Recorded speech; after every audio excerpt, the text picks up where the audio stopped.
Hey, welcome to another Valley Forged, where we love lasers around here. So pretty much everything I do is with a laser now. So if you like, I'm going to test lasers.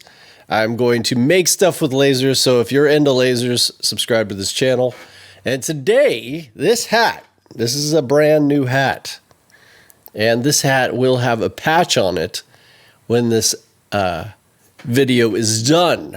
So this brand new hat, and many of you already know that I made this wallet. So I have worked with leather on a diode laser. This was a 5.5 watt laser, and I made this full wallet, including all the holes and everything, on the 5.5 watt. And then I went up to my 10 watt Laser Master 3 and just made this keychain. And you can look, it is glued together perfectly. This thing ain't coming apart. Everything made on the laser. So now we're going to do a hat patch. And I think that's a perfectly great way to use a diode laser. So the first step that I would say is make yourself a test.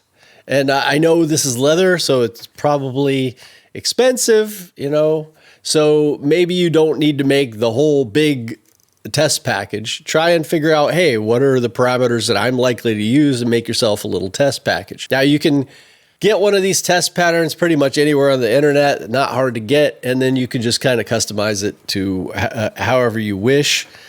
But it will save you probably a lot of material if you know how your laser works on that particular material, both cutting and engraving. So here again, there's another hat patch that I made using the 5.5 watt diode. Lasers are, I've already mentioned, lasers are fantastic for doing leather. I get very little burning on the edges with I'm using no air assist on my Laser Master 3. Here is my first mistake. I was following, who's this guy? The Clack Shack. So I did look up a couple of videos while I was making this one. And I will put them in the description, but I'm pretty much using everything they said to create this patch. But of course, these holes are way too big, and I should have known better, because for my wallet, obviously the holes are much, much smaller. But I did make it interesting, and I did get to find, this was a scrap piece of leather, so I did get to find out that my settings were good. I like the engrave. I like everything except for the hole size. And really, for a patch, this is a little over 2.5 inches high, which I think is a bit too much. I think 2.5 inches is, in my opinion, about the height that you want to go max. And, maybe you can go 3 inches wide, make it a side patch like this. So maybe a 2x3 is probably pretty nice. But hey, everybody has different experience. This is 2.5 by 2.5, and you can see, I think it's about right. Any larger, you start, getting bend issues and things like that. So really what I wanted to do is be able to use this in Lightburn. And I think anybody serious about lasers is gonna want to use Lightburn. There's just so many things you could do, so much more than I can even imagine. And I'm used to using Illustrator to make these holes. And that's one of the things probably a lot of people are wondering, like, how do you make the holes? And that's exactly what I was wondering. How do you make the holes? And how do you make them even? So, and also, how do you make corners on the edges? So the two things that I wanted to do, and hey, I am no Lightburn expert, but this is what I've found, and it seems to work pretty well. First, you're going to, of course, bring your design in. I've separated the difference between my fill lines here on the inside and my cut, which on the outside. And I'm going to take that cut line, that's the outside cut line, and I want it curves on the edges. So I am going to use shape properties, and it says quarter radius. Now, if you don't have shape properties down here in your boxes, just go up to the window and make sure that you have shape properties clicked on there so that you can get this. And then it says quarter radius. I think, what did I do? 0.5? 0.05. 0.5 is, hey, that's fine, but it's a little extreme. I just wanted a little corner. So 0.05. and then you get this nice little corner. So to me, that looks pretty good. I'll go back to my cuts and layers. And then I'm going to offset this. And you do the offset on the inside. So here, let's click on it again. And we're going to offset. And it says inward, right. And then you can move this to the side. And then you can kind of see how far away are you going to want those lines.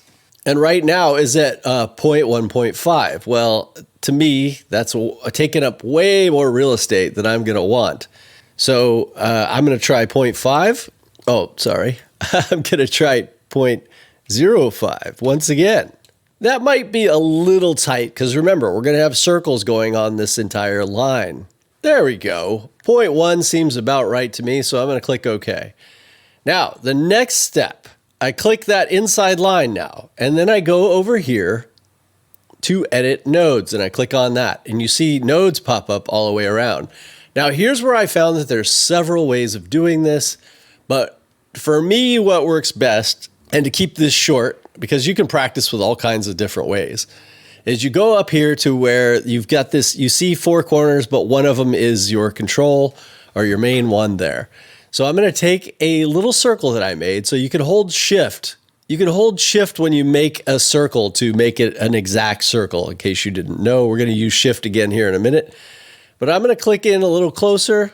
I'm going to move that. And I have snap to on mine.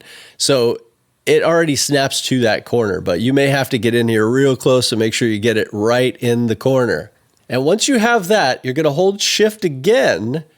And then you're going to click on the inside box. So now both of these things are selected. Now that both of them are selected, you're going to go up to Arrange, Copy a Long Path. There's the super coolest thing that I had no idea existed. And I used this in AI, but I had never seen it in or understood how to use it here in Lightburn. Bam! Click on that. And it will come up with number of copies and then space between copies. Well, for me, the most important thing was the space between copies.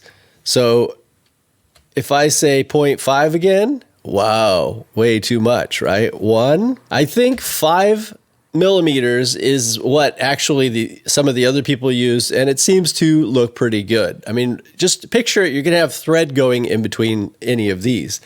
Now, I'm pretty sure that I had less space in between the one for my wallet, but hey, it's a hat patch. How hard do you need it to be pulled to stay on? I'm going to put some glue underneath this anyways. But what you notice here is that you don't have little circles on the corners. So what are you going to do about that? Now, you can manually move these into the corners. So, and I find this is much easier than doing it some of the other ways people have done it. But you want to get it at least as close as you can. So let's fiddle with these numbers a little bit and see if we can get them all closer. So let's say 5.1. No, that's actually further away. I mean, we get it closer in one corner, but not the others. If we can get it close, I would say that's pretty close. All right. So once you get it where you feel it's pretty close, the downside here is that if you look to our last hole or first hole and second to last hole, we have a huge gap there. So I'm thinking maybe that's not a good idea. So just keep messing with the numbers until you get it what you want. Once you have it a place that you feel great about, just click OK. You can see this isn't perfect. And then I'm just going to go in and I'm going to grab it and I'm just going to move it a little bit. Move a little bit along the line. Make it look maybe as even as I can without going crazy. I mean, thread's going to cover most of this. So then I'm going to push that in the corner, push this one a little bit, and then this one a little bit.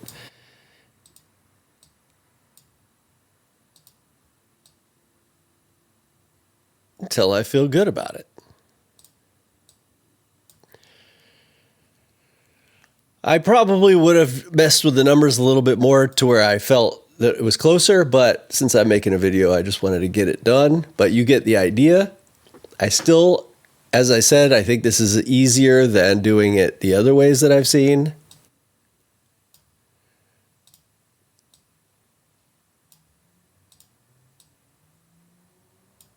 But you guys might have an even easier way of doing this, and I hope that you leave it in the description. So I'm thinking about making a Discord or some sort of server so that we can all talk about these things.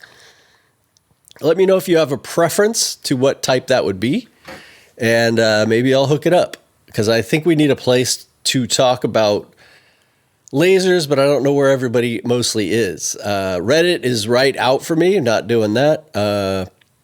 I don't think that many people are on Facebook anymore, but maybe. And Discord work out. Let me know if there's something else. So then what I like to do is just jump up and make sure, hey, how does this look? And overall, I think that looks pretty good. I think the holes might be a little bit far apart. I guess we'll see when the hat is done and see if we can even notice this. But I think it looks pretty good. So then I'm going to go and I'm going to take that line, make sure that's the only one there, and I'm going to delete it. Now, I could leave that line there and do a light little engrave there, or a light little line, so that your thread can fit right into that line. I have done that on other things. I did that with the wallet, and it works good. But for this one, I'm going to leave it. I'm just going to let the thread do its work wherever it goes. I'm going to save my work. I'm going to make sure all of my settings are correct for what I want, and then I'm going to print it. So let's see what happens. Now, if you haven't worked with leather before, it definitely has a smell to it. It's maybe not the best smell in the world, but that it doesn't seem to be harmful too much. Of course, I'm outside, so not too bad. And of course, I do have my glasses on. I love the Laser Master 3 glasses that it comes with. They are so comfortable. I gave away the other pair that I actually bought because these are so much more convenient to wear.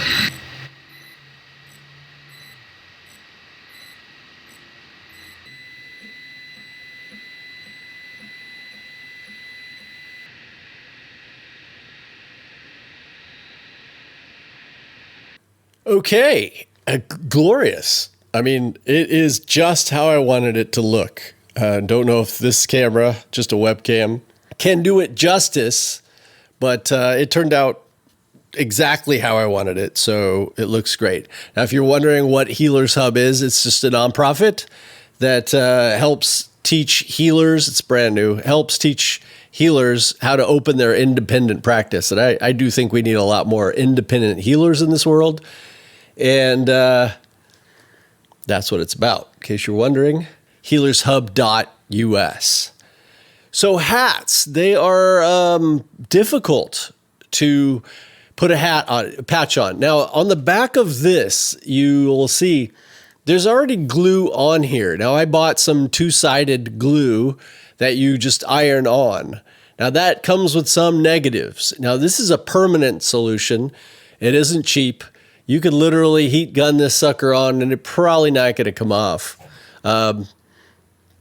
Some professional hat makers actually use this stuff. But I used a heat press to put it on, and that's the way they tell you to do it. And of course, that's going to discolor your leather a little bit, no matter what. Now, I happen to like the discoloration, but it also has some little streaks in here. Now, this was a cheaper leather. It's something I'm using to practice on, something I got off Amazon. So I don't expect it to be perfect. I have a bunch of really nice leather from Buckle Guy, but I'm not going to use that until I, kind of understand what the heck I'm doing. So again, I think this turned out great. So let's, and now when you're going to put it onto a hat, so I'm ready now to put this onto my hat. Well, the nice thing about the glue in the back, and maybe you can glue it, maybe a rubber cement might be the best. Something that you can put on, and then if you need to take it back off, you can heat it up. And it's not going to leave a huge mark in your hat if you get it wrong. So that's kind of the main thing I'm saying here. Because if you use a regular glue and then you stick it on and it's not in the right spot, what happens when you want to like say, oh, well, that's not exactly in the right spot? Probably best to get it right in the first place, but I'm just saying, you know, think about this before you go ahead and just slap some glue on here and then figure out, oh no, it's leaking from the edges, or I didn't put it in the right spot that I wanted. So this makes it pretty nice where you could just do that and use a heat gun and stick it onto the right spot, and then you can sew it in. Another thing that when it comes to doing hats, there's a cover in here in the inside, of some hats that makes it very difficult for you to puncture. So even with the needle, you're probably going to hurt your fingers. You're going to need a thimble or whatever. So what I'm going to do, and we'll see if this works, I have a punch, a leather punch right here. So once I stick this onto my hat, I'm going to use that punch and I'm going to make holes everywhere there's a hole. And then hopefully the needle will go through easier, so I'm not spending all day trying to shove that needle through. Now, I'm sure there's going to be a lot more questions on what kind of needle, what kind of thread, all these sorts of things. I would refer you to some of the leather guys for this, because I'm literally not a professional, but I have watched a lot of videos, and I'll try and put some in the description of the things that I've used to learn how to do these sorts of things and make wallets and whatnot. But it's not that hard for you to find. It is, I think, a really good idea to learn a lot about leather. I think one of the most important things to know when it comes to leather is really what you need to buy and what you don't need to buy. Because it is so easy to go overboard, and then you're not going to have any money to buy leather. So I would almost say, get some cheap leather, work with it, see what tools you actually need to make stuff, and then get that as you go. Or you could just end up spending, thousands of dollars on things you actually don't need. This can happen with lasers as well. So that's kind of why I'm making this channel, to kind of show step by step what you can do and what you actually need. As a matter of fact, one of the next videos I'm going to make is not accessories, but just things that you need when you're making things on a laser, like magic erasers or different things like that. But I digress. Let's check out what it looks like with the patch on. That'll be the next shot, and let's check it out. Well, here it is. Here is the hat. And I think it turned out good, but I made a few mistakes, and I think that's part of making these videos. This is my first hat patch, and I learned how to do it, and I think this is the correct way. So I know that if you didn't know how to do this before, you learned something in this video, and that's the whole thing. And I learned from my mistakes. This is too high, as you could probably see. You put this thing on, this is the patch goes way up on your head. And that would be my first mistake. So I think this is 2.6 inches, 6 something, which is too tall. So as I said before, I think 2.5 is pretty much your max. Maybe 2.25 is probably better as far as height goes. And maybe you could go 2.5 to 3 inches in the width. That would be fine. You got plenty of room around here. But as far as up and down goes, this gets towards the top of your head. I don't think it looks that great. Also, this glue, you got to really heat up this with a heat gun to put it on. And that, of course, is going to change your leather. It dries it out a bit. I put some neatsfoot oil on it to, make it all nice again. But Baby Yoda does not approve. Now, as far as putting the thread in, obviously we can do much better, thicker thread, whatnot, but it's hard enough as it is. The hats are pretty thick. This helped immensely. So if you can't figure out where to put the needle coming back, you just jab a hole in there, and then you can kind of see it. So you can see my thread marks there. I think this all worked out fine. Of course, I can make it better as I learn, but I'm not unhappy with it. I'm used to doing the saddle stitch, like for a wallet or whatnot, but I found that to be nearly impossible with the hat.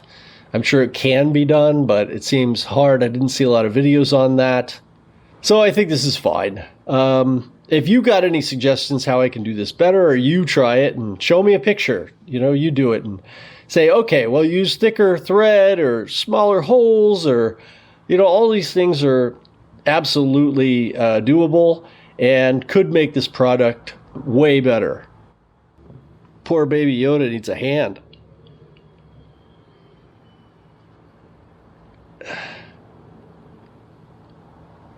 Or should I say, small Martian man. Definitely not what I called it before. I just have fun painting these. But anyways, that is my hat patch video. And again, I hope you learned something. And if you didn't, let me know. And if you did, let me know. And I'm going to be doing tons of things like this. So I will just see you in the next one.